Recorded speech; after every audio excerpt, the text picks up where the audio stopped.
इसमें हम class 12th के 11th और 12th के भूगोल में जो बार बार प्रश्न पूछे जाते हैं उसको हम देखेंगे। भूगोल में सबसे पहले देखिए, भूगोल के पिता या जनक किसे कहते हैं? तो एरेस्टोस्थनीज को बोलते हैं। किसको बोलते हैं? एरेटोस्थनीज। ठीक है, इन्हीं को भूगोल का पिता या भूगोल का जनक बोलते हैं। भूगोल शब्द का सबसे पहले प्रयोग किसने किया था? ये भी इन्होंने किया था, एरेटोस्थनीज ने। एरेटोस्थनीज। ठीक है, अगला है भूगोल की प्रमुख शाखाएं। तो पूरे भूगोल को दो भागों में बांटा गया। इसकी कितनी शाखाएं? दो शाखाएं हैं। एक है भौतिक भूगोल और दूसरा है मानव भूगोल। इसलिए अब देखेंगे जो 11th में पढ़ना है वो भौतिक भूगोल और मानव भूगोल क्लास 12th में पढ़ना है। तो भौतिक भूगोल इसके अंतर्गत क्या करते हैं? पृथ्वी के प्राकृतिक पर्यावरण के अध्ययन करते हैं। क्या करते हैं? पृथ्वी का प्राकृतिक पर्यावरण। इसकी प्रमुख शाखाएं क्या क्या हैं? भूआकृति विज्ञान, जलवायु विज्ञान, जैव भूगोल और मृदा भूगोल। क्वेश्चन ये पूछेगा कि भौतिक भूगोल की प्रमुख शाखाएं कौन कौन सी हैं? तो भूआकृति विज्ञान, जलवायु विज्ञान, जैव भूगोल, मृदा भूगोल, इनमें से कोई तीन ऑप्शन दिया रहेगा और इसका उत्तर आप लगाएंगे क्या? उपरोक्त में से सभी। ठीक है, कौन नहीं है तो इन चारों के अलावा जो भी होगा वो आप लगाएंगे। ठीक है, अगला है मानव भूगोल। तो मानव से संबंधित क्रियाकलापों का इसमें अध्ययन करते हैं। तो जैसे जनसंख्या भूगोल, इसकी प्रमुख शाखाएं मानव भूगोल की क्या है? जनसंख्या भूगोल, आर्थिक भूगोल, सांस्कृतिक भूगोल और राजनीतिक भूगोल। ठीक है, तो आप समझ गए भूगोल की कितनी शाखाएं? दो। भौतिक भूगोल के अंतर्गत भूआकृति, जलवायु, जैव और मृदा, और मानव भूगोल में जनसंख्या, आर्थिक और सांस्कृतिक और राजनीतिक। अब देखिए ब्रह्मांड की उत्पत्ति। जो हमारा ब्रह्मांड है उसकी उत्पत्ति का जो सबसे महत्वपूर्ण सिद्धांत कौन है? वह है बिग बैंग सिद्धांत। बिग बैंग थ्योरी इसको बोलते हैं। इसी को बोलते हैं महाविस्फोट का सिद्धांत। ठीक है, क्या बोलते हैं? महाविस्फोट का सिद्धांत। तो यह बिग बैंग सिद्धांत कब सबसे पहले घटित हुआ था? यह तो 13.8 अरब वर्ष पूर्व। इसको किसने दिया था? तो जॉर्ज लेमेंतेयर ने।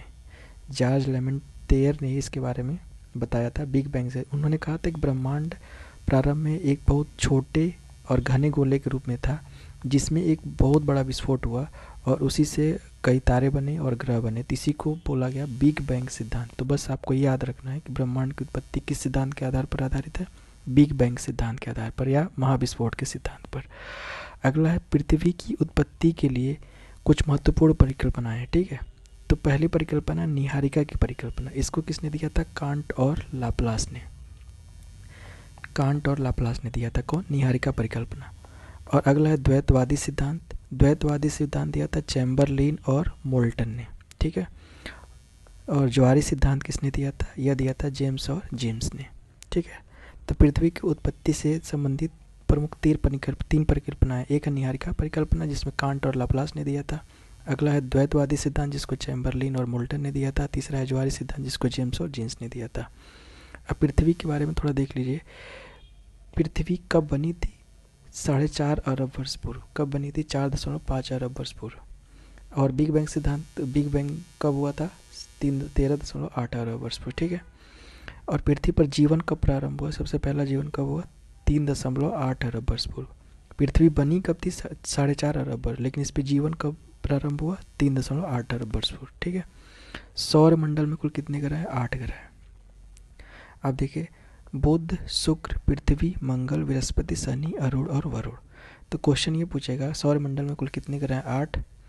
तो टोटल 8 ग्रहों में से सबसे छोटा ग्रह है बुध और सबसे बड़ा ग्रह कौन सा है? बृहस्पति। ठीक है, और इन चारों ग्रहों को बोलते हैं आंतरिक ग्रह और इन चारों ग्रहों को बोलते हैं बाह्य ग्रह। ठीक है, आप याद रखिएगा, आंतरिक ग्रह इसको बोलते हैं और बाह्य ग्रह इसको बोलते हैं। ठीक है, इसी को पार्थिव ग्रह भी बोलते हैं। अब अगला है सूर्य के सबसे नज़दीक ग्रह कौन सा है? तो बुध है। सूर्य के सबसे नज़दीक ग्रह कौन सा है? बुध है। सबसे छोटा ग्रह कौन सा है? यह भी बुध है। सबसे बड़ा ग्रह कौन सा है? बृहस्पति है। अगला है कि किस ग्रह का कोई उपग्रह नहीं है? तो बुध और शुक्र। बुध और शुक्र ऐसे ग्रह हैं इनका कोई उपग्रह नहीं है। और पृथ्वी का प्राकृतिक उपग्रह कौन है? एकमात्र उपग्रह है जिसका नाम है चंद्रमा। तो चंद्रमा क्या है? पृथ्वी का प्राकृतिक उपग्रह। क्वेश्चन ये पूछेगा कि प्राकृतिक उपग्रह पृथ्वी का कौन सा है? तो चंद्रमा है। ठीक है, भूकंप किसे करते हैं? तो पृथ्वी में होने वाले कंपन को पृथ्वी में होने वाले कंपन कोई क्या कहते हैं, भूकंप कहते हैं, ठीक है। तो भूकंप के दौरान कुल कितनी तरंगें निकलती हैं, 3 तरंगें निकलती हैं। कितनी, 3। पी तरंग, एस तरंग और एल तरंग। तो पी तरंग को ही प्राथमिक तरंग कहते हैं, एस तरंग को सेकेंडरी और एल तरंग को लव तरंग कहते हैं, ठीक है। तो पी और एस ये दोनों आंतरिक तरंग है, ये पृथ्वी के अंदर चलती हैं। और एल तरंग क्या होता है, ये सतही तरंग है, पृथ्वी की सतह के ऊपर चलती है। सबसे ज़्यादा नुकसान, सबसे खतरनाक या सबसे ज़्यादा नुकसान यही तरंग होती है, एल तरंग, ठीक है। अगला है सुनामी क्या है। तो महासागरों में आने वाले भूकंप को ही क्या कहते हैं, सुनामी। तो महासागरों के अंदर जो भूकंप आएगा उसको क्या बोलेंगे, सुनामी बोलेंगे, ठीक है। अब देखिए महाद्वीपीय विस्थापन का सिद्धांत किसने दिया था, ये सबसे महत्वपूर्ण सवाल है, वेगनर ने। वेगनर, इनका पूरा नाम है अल्फ्रेड वेगनर। अल्फ्रेड वेगनर, तो वेगनर ने दिया था। इन्होंने कहा था कि पूरी पृथ्वी जो थी इस पे संपूर्ण स्थलीय भाग पेंजिया था और इसके चारों तरफ जो जलीय भाग था इसको बोला गया पैंथालासा। पैंथालासा, और इसको बोला गया पेंजिया। और यही पेंजिया 2 भागों में टूटा, इसको बोला गया अंगारा लैंड और इसको बोला गया गोंडवाना लैंड। इसी गोंडवाना लैंड का भाग है भारत, ठीक है। अगर क्वेश्चन ये पूछे भारत किसका भाग है तो गोंडवाना का भाग है, ठीक है। और यह जब पेंजिया 2 भागों में टूटा था तो इनके बीच में जो सागर बचा इसको बोला गया टेथिस सागर। क्या बोला गया, टेथिस सागर, ठीक है। अगला है पृथ्वी कितनी बृहद प्लेटों में बटी है, तो 7 बृहद प्लेटों में बटी है, ठीक है। 7 जो प्लेट टेक्टोनिक पीटीटी थ्योरी है ये बाद में भी आगे आएगा। पृथ्वी कुल कितनी बृहद या बड़ी प्लेटों में बटी है, तो 7 बृहद प्लेटों में। और पृथ्वी कुल कितनी लघु या छोटी प्लेटों में बटी है, तो यह 8, ठीक है। अब देखिए कर्क रेखा, विषुवत रेखा और मकर रेखा के बारे में जान लीजिए। ये विषुवत रेखा पृथ्वी के 2 बराबर भागों में बांटती है, ये है आपकी विषुवत रेखा। इसी को बोलते हैं 0 डिग्री अक्षांश। और ये है कर्क रेखा, इसका मान होता है 23.5 डिग्री उत्तरी अक्षांश, उत्तरी अक्षांश, ठीक है। तो भारत देखिए ये है भारत आपका, तो भारत के बीचों बीच से जाता है। तो पूछेगा कर्क रेखा, कौन सी रेखा भारत के बीचों बीच से जाती है, कर्क रेखा, ठीक है। या भारत को 2 बराबर भागों में बांटने वाली कौन सी रेखा है, तो कर्क रेखा है, ठीक। और ये है विषुवत रेखा जिसको बोलते हैं 0 डिग्री अक्षांश। और ये है 23.5 डिग्री दक्षिणी अक्षांश, ये दक्षिणी अक्षांश, इसको बोलते हैं मकर रेखा। क्या बोलते हैं, मकर रेखा। तो ये विषुवत रेखा, ये कर्क रेखा और ये मकर रेखा, ठीक है। तो बस याद रखिएगा भारत से कौन सी रेखा गुजरती है, कर्क रेखा गुजरती है। अगला है ज्वालामुखी। ज्वालामुखी में देख लीजिए कि मैग्मा, पृथ्वी की सतह के नीचे जो तरल पदार्थ है उसको बोलते हैं मैग्मा, जो पिघली हुई चट्टान है, ठीक है।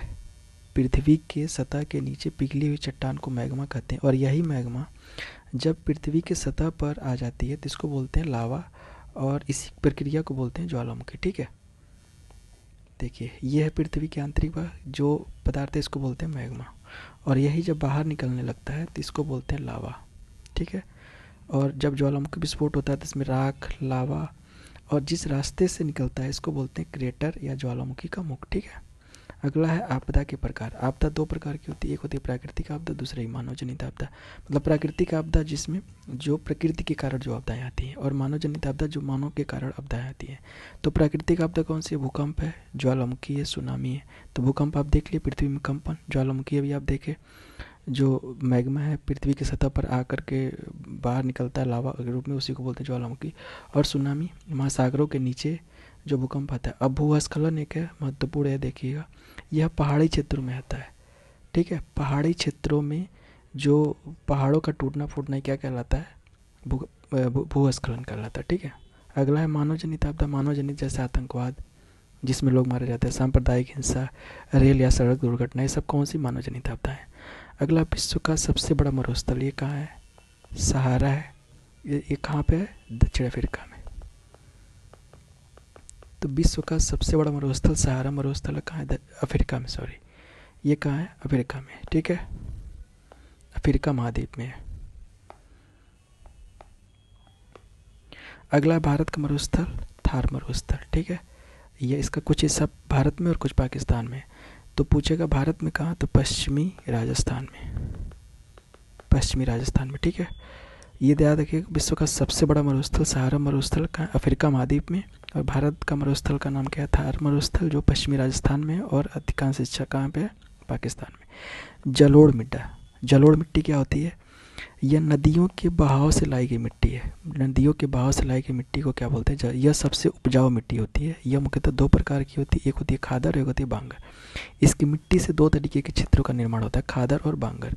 नई जलोढ़ मृदा से जिसका क्षेत्र का निर्माण होता है उसको बोलते हैं खादर, सबसे उपजाऊ यह होती है। और जो पुरानी जलोढ़ मिट्टी होती है उससे जिस क्षेत्र का निर्माण होता है उसको बोलते हैं बांगर। अगला है विश्व की सबसे ऊंची चोटी, तो आप लोग नाम सुने होंगे माउंट एवरेस्ट। भारत की सबसे ऊंची चोटी, इसको बोलते हैं K2 या गार्डविन आस्टीन।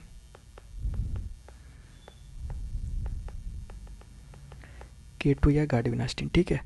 अब एक और पूछता है कंचनजंगा कहाँ है, तो आप लोग बताइएगा कंचनजंगा यह है भारत के सिक्किम राज्य में, ठीक है, भारत के सिक्किम राज्य में कंचनजंगा। प्रायद्वीपीय भारत की सबसे ऊंची चोटी, इसको बोलते हैं अन्नामुडी, यह किस राज्य में, केरल राज्य में। तो प्रायद्वीपीय भारत की सबसे ऊंची चोटी कौन सी है, अन्नामुडी, केरल में, ठीक है। वायुमंडल में सबसे अधिक गैस कौन सी होती है, नाइट्रोजन। कौन सी गैस, नाइट्रोजन, लगभग कितना, 78%। तो सबसे अधिक नाइट्रोजन है, उसके बाद ऑक्सीजन है, फिर आर्गन है, फिर कार्बन डाइऑक्साइड है। तो यह 2 का प्रतिशत हमेशा पूछता है, नाइट्रोजन कितना 78%, ऑक्सीजन कितना 21%, ठीक है। तो सबसे ज़्यादा कौन सी गैस है, नाइट्रोजन गैस 78%। गंगा नदी का उद्गम कहाँ है, गंगोत्री। और यमुना नदी का उद्गम कहाँ, यमुनोत्री। यह कहाँ से, उत्तराखंड में, ठीक है। अगला विश्व का सबसे बड़ा महासागर, प्रशांत महासागर, यही विश्व का सबसे गहरा महासागर भी है, ठीक है। और विश्व का सबसे छोटा महासागर कौन सा है, आर्कटिक महासागर। विश्व का सबसे छोटा महासागर कौन सा है, Arctic. Green house gas, green house gas जो पृथ्वी को गर्म रखने में, वे गैस हैं कौन सी, जो पृथ्वी को गर्म रखने में सहायक होती है, उनको बोलते हैं ग्रीन हाउस गैस। जिसमें सबसे प्रमुख गैस है मीथेन, फिर है carbon dioxide, nitrous oxide, CFC, chlorofluorocarbon को जिसको कहते हैं, या AC और फ्रिज वगैरह में पहले भरी जाती थी, अब इसके जगह पे HFC भरा जाता है, ठीक है। तो CFC, और एक है जलवाष्प। तो ग्रीन हाउस गैसें कौन कौन सी है, मीथेन है, कार्बन डाइऑक्साइड है, नाइट्रस ऑक्साइड है, CFC है, और जलवाष्प है, ठीक है। अगला है वायुमंडल की मुख्य रूप से कुल कितनी परतें हैं, तो वायुमंडल की मुख्य रूप से कुल 5 परतें हैं, ठीक है। यह है पृथ्वी आपका, इसके जस्ट ऊपर होता है क्षोभ मंडल, इसके ऊपर होता है समताप मंडल, मध्य मंडल, आयन मंडल और वायुमंडल, ठीक है। 5 मंडल में बांटा गया है। तो इसमें से 3 मंडल का आपको इंपॉर्टेंट पढ़ना है। एक है क्षोभ मंडल, पूछेगा कि आंधी, तूफान, बारिश, ये बादल वगैरह किसमें बनते हैं, क्षोभ मंडल में, ठीक है। समताप मंडल सबसे महत्वपूर्ण, इसी में ओजोन लेयर पाई जाती है। ओजोन परत वो होती है जो सूर्य से परावैंगनिक किरणें आ रही हैं उनको रोक लेती है, ठीक है, पृथ्वी की सतह तक नहीं आने देती है, इसी को बोलते हैं ओजोन। तो यह कौन से मंडल में, समताप मंडल में, ठीक है। उसके ऊपर है मध्य मंडल, और एक है आयन मंडल। आयन मंडल में ही कौन सी होती है, रेडियो तरंगें यहीं से जो हमारे सेटेलाइट वगैरह छोड़े जाते हैं इसी आयन मंडल में छोड़े जाते हैं, और उसके ऊपर है वायुमंडल, ठीक है। तो कुल 5 मंडल है। क्षोभ मंडल में आंधी, तूफान, बारिश वगैरह आता है, और सारी मौसमी घटनाएं इसी में होती हैं। और समताप मंडल में ओजोन लेयर है, उसके ऊपर मध्य मंडल, आयन मंडल जहाँ पे सेटेलाइट वगैरह छोड़ जाते हैं, और वायुमंडल, ठीक है। ये था कुछ महत्वपूर्ण सवाल, ये बार बार पूछे जाते हैं, इसको आप लोग आराम से 1 से 2 बार इस वीडियो को देखिएगा। ओके।